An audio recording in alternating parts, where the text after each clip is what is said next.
ڈر پیدا کرنا لوگوں کے دلوں کے اندر، ٹیررزم اس کو انگلش میں، کہ لوگوں کو خوف کا ماحول بنا کر کے رکھنا کہ ڈرتے رہے لوگ.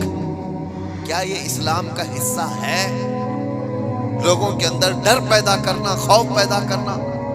میں تمہیں بتاتا ہوں، عام لوگوں کی بات تو چھوڑو، رب تبارک و تعالی اپنے حبیب صلی اللہ تعالی علیہ وسلم کو کیا فرماتا ہے؟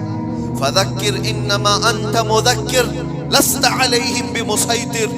اے رسول، آپ ان کو صرف واعظ و نصیحت کریں، آپ کو صرف اسی لیے بھیجا گیا ہے. نبی پاک صلی اللہ تعالی علیہ وسلم کو رب تبارک و تعالی نے یہ فرمایا. جس طرح سے ابھی ہمارے ملک میں دلی میں جو بلاسٹ ہوا، کن لوگوں نے کیا؟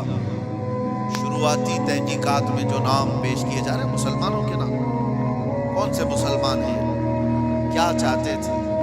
اور اس سے حاصل کس کا فائدہ ہوا؟ مجھے کوئی بھی سینس رکھنے والا مسلمان ہو، کوئی بھی بتائے. یہ بات اس لیے میں عرض کر رہا ہوں کہ آج بہت سارے نوجوان جذباتی ہو گئے اور کچھ لوگوں کی وجہ سے، یعنی کفار و مشرکین کی تکالیف کی وجہ سے وہ سوچتے ہیں ایسے قدم اٹھا لینا چاہیے. میں ان سے کہتا ہوں ایک بات یاد رکھنا ہے، ایکسٹریمزم، شدت پسندی دوسری شدت پسندی کو جنم دیتی ہے. ایسا نہیں کہ تم تشدد کرو گے تو سامنے والا تشدد نہیں کرے گا. تم ایک کرو گے، سامنے دو کرنے والے ہو. تم دو کرو گے، چار کی شدت اور ہو جائے گی. یہ حل نہیں ہے دنیا میں. جن نوجوانوں نے یہ راستہ اختیار کیا، اگر میری بات کو سنتے ہیں تو توجہ چاہتا ہوں، کس کا بھلا کیا ہے؟ ان جماعتوں نے اس طرح کے قتل و غارت سے، اس طرح کے بلاسٹ سے کس کا بھلا کیا ہے؟ امت کا، اسلام کا، مسلمانوں کا، ملک کا، کس کا؟ کسی کا نہیں. ناحق راستے میں چلنے والوں کی جانوں کو لینا. قرآن کہتا ہے من قتل نفسا بغیر نفس او فساد فی الارض فکأنما قتل الناس جميعا. جس نے ناحق ایک جان کو قتل کیا ہے، اس نے پوری انسانیت کو قتل کیا. چھٹے پارے میں رب تعالیٰ فرماتا ہے اس نے پوری دنیا کا قتل کیا ہے. لوگ کیا سمجھتے ہیں؟ یہ بلاسٹ کر لینا، کسی بھی علاقے میں جا کر کے بارود سے اڑا دیا جانا، اس کو جہاد سے تعبیر کرتے ہو؟ جہاد کی وہ جو اعلیٰ اور پاکیزہ صورت ہے اس کو مسخ کرتے ہیں، اس کو پر لوگوں کے درمیان بری شکل پیش کرنے کے لیے. میں نے تو کبھی آج تک یہ محسوس بھی نہیں کیا. عراق کے بھی بہت سارے سفر کیے. چند سالوں پہلے پوری دنیا میں IS نے اپنی دہشت پیدا کر کے رکھی تھی. کیا تھی یہ جماعت؟ کبھی بھی قریب سے دیکھنے والا اور پڑھنے والا سمجھ سکتا تھا اسلام کی بو باس بھی انہیں نہیں لگی. جو 12 سال کی 13 سال کی لڑکیوں کو عراق کی منڈیوں میں لے جا کر کے بیچتے ہوں، چھوٹی لڑکیوں کو، وہاں کے حالات ہمیں پتہ ہے، اور ان کی تربیت ایسے کرنا، پورا پیٹرول کی چوری کرنا، دنیا میں بیچنا، اور یہ قتل و غارت اور یہ جو فساد مچایا تھا، اس فساد کا نام اسلام ہو ہی نہیں سکتا. اور اسی لیے میں نے سب سے پہلے آیت کیا پڑھی؟ وَلَا تُفْسِدُوا فِي الْأَرْضِ بَعْدَ إِصْلَاحِهَا. رب تعالیٰ فرماتا ہے اس پوری زمین پر کہیں فساد مت مچاؤ اس کی اصلاح کیے جانے کے بعد. ارے میاں، یہاں کچرا ڈالنے کی اجازت نہیں ہے، تم خون بہانے کی بات کرتے ہو. ہاں، محمد عربی صلی اللہ تعالی علیہ وسلم کا وفادار جو ہوگا، ارے شیر تو میدانوں میں لڑے جاتے ہیں. مقابلہ ہوگا تو میدانوں میں مقابلہ ہوتا ہے. یوں نہیں ہوتا کہ ناحق کوئی بھی راستہ چلنے والے کی جان لے لی جائے اور اس کو کہا جائے کہ یہ جہاد ہے، یہ جنگ ہے، یہ بدلہ ہے، یہ انتقام ہے. ہرگز نہیں.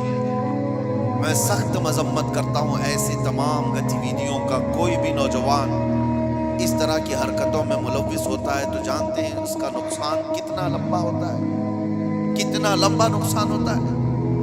ان ظالموں نے جو کچھ بھی کیا، چند مہینوں پہلے کشمیر میں جو ہوا تھا، پہلگام، چن چن کر کے جن لوگوں کو مار دیا گیا تھا، وہ جو سیر و سیاحت کے لیے گئے تھے، وہ کس کے دشمن تھے؟ کس کے دشمن تھے؟ جن کو انہوں نے پکڑ پکڑ کر کے نام پوچھ کر کے مارا، وہ کس کے دشمن تھے؟ کیا اسلام کے دشمن تھے، مسلمانوں کے دشمن تھے، یا تمہارے قرآن حدیث کسی کی दुश्मनी की थी जिनको पकड़ के मारा गया?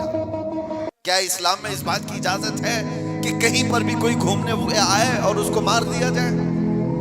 उन जालिम कुत्तों ने जिन लोगों को मारा, उसके बाद जो दहशत फैलाने की कोशिश की, उसका असर क्या होता है दुनिया में और दूसरी जगहों पर? गैर मुस्लिमों के पास यही मैसेज जाता है कि ये इस तरह तनहा पाकर कहीं पे भी कत्ल कर सकते हैं। पूरे मुसलमानों को उन्होंने खतरे में डाला। आज जो हुआ इसका भी असर वही होगा जो 9/11 के बाद हुआ था। आपको पता है 2001 में अमेरिका के अंदर जो बिल्डिंगें गिरा दी गई थी, जिसमें 3000 लोग करीब मारे गए थे, वर्ल्ड ट्रेड सेंटर पर जो हमले हुए थे, उसकी तहकीकात हुई। उसके बाद फिर कई सालों के बाद अफगानिस्तान से जिम्मेदारी कबूल की एक जमात ने कि इसको हमने किया, लेकिन उसका असर क्या हुआ जानते हैं?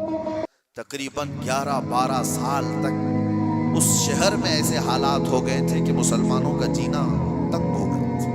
कोई देखना नहीं चाहता था किया किसने, लेकिन कसूर भर कौन रहा? इसलिए मेरे अजीजों, कोई एक नौजवान अगर ऐसी हरकत करता है, अभी जैसे तहकीकात में ये बात आती है कि ये डॉक्टर पेशे से ताल्लुक रखने वाले लोग थे, शुरुआती तहकीकात ये बता रही कितना अजीम पेशा था जिसको इख्तियार किया गया। ये बातें मैं इसलिए कह रहा हूँ कि बहुत सारी जगहों पर हो सकता है कि पॉलिटिकल बनाया गया हुआ कई जगहों पर होता है, लेकिन मैं ये जानता हूँ ये चीज़ें जो ये हरकतें हुई हैं, रियल कुछ लोग इसमें मुलव्विस होते हैं, क्योंकि जेलों में मैंने देखा है पुलिस ATS सबको यूं ही उठा करके नहीं भर देती, इनके हालात होते हैं, हमने खुद देखा है, इनसे बात भी किया है। एक बात मैं आपको बता देता हूँ, पुलिस से तो वो अपना जुर्म छुपा सकता है, कैदियों में आपस में तो अपना जुर्म बताता ही है क्या क्या किया था। हमें पता है क्या क्या प्लानिंग किए जाते थे। पहले हम भी यही समझते थे कि ये सारा का सारा फेक होता है, मुसलमानों को फंसाने के लिए किया जाता है। नहीं, सब फेक नहीं होता, कुछ मुलव्विस होते हैं, प्लानिंग में इस तरह के शरीक होते हैं। अब मैं नहीं जानता कि वो किस तरह के मुसलमान हैं जो इन चीजों में मुलव्विस हो जाते हैं, उनको कौन डाइवर्ट करता है, कौन फंडिंग करता है। ये सब हुकूमत के और डिपार्टमेंट के काम है कि इन लोगों को अमन को नुकसान पहुंचाने वाली ऐसी हर चीज को वो रोकें। इसका असर अब क्या होगा?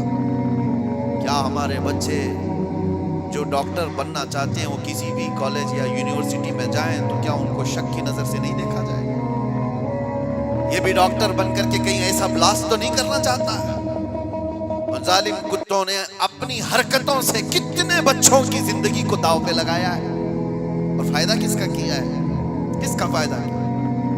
मैं महसूस करता हूं मेरे अजीजों, कि अगर इस्लाम का नाम लेकर के या बदला लेने की बात करके इस तरह की हरकत करते हैं तो आपको अंदाजा है कल अगर उस इलाके में मैं होता या आप भी होते तो भी उड़ गए होते ना, मर गए होते। उन्होंने किसी को नहीं देखा है कि चलने वाला कौन है, क्या है। क्या यही इस्लामी जंगों का निजाम है? क्या ये रसूलुल्लाह सल्लल्लाहु तआला अलैहि वसल्लम की तालीमात का कोई एक हिस्सा है? सुनो, मेरे आका सल्लल्लाहु तआला अलैहि वसल्लम प्रॉपर जंग में भी जब भेजते थे तब भी सहाबा को फरमाते थे, रास्ता चलते हुए कोई बैठा हुआ आदमी हो तो उसकी तरफ तलवार नहीं उठाना। मेरे आका सल्लल्लाहु अलैहि वसल्लम, ये तो जंग की हालत भी नहीं है अभी हमारी, कहीं ये जंग की हालत में है हम लोग? जंग की हालत में नहीं, प्रॉपर जंग जहां हो रही होती वहां के लिए भी मेरे आका फरमाते कि वहां के बूढ़ों के साथ कोई बदतमीजी ना हो, औरतों के साथ लड़ाई ना हो, हामिला औरत है तो उसको छुआ ना जाए, उनको कैदी नहीं बनाया जाए।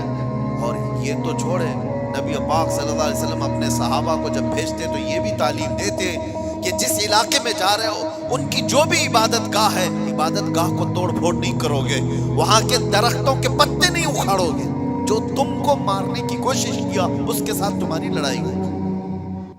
ये निजाम था, और यहां बैठे बैठे किसी को उड़ा देना।